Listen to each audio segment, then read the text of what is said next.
हाँ मिलती नहीं जगह नहीं मिल रहा है, मिली है।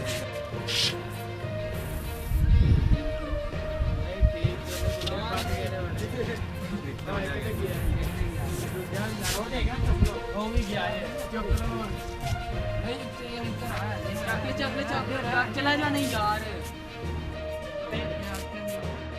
अस्सलाम वालेकुम, मैं हूं हसन अली। और जैसा कि इलेक्ट्रॉनिक मीडिया और सोशल मीडिया पे एक वीडियो वायरल हो गया अबाउट मी कि मैं पतंगबाजी कर रहा हूँ।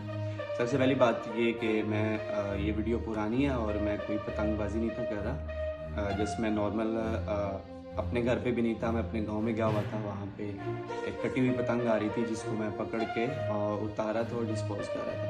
लेकिन फिर भी अगर ऐसा आपको लगता है कि मैंने कोई वायलेशन किया है तो मैं माफ़ी चाहता हूँ। और मेरा हरगिज़ कोई पतंगबाजी उड़ाने का मूड नहीं है और मैं एक क्रिकेटर हूँ, कोई पतंग उड़ाने वाला लड़का नहीं। और बिल्कुल ये तो खूनी खेल है और हमें इस सब को मिलकर ख़त्म करना चाहिए। और आई थिंक गुजरांवाला की पुलिस ये बहुत हद तक जो है ना इस काम को ख़त्म भी कर रही है।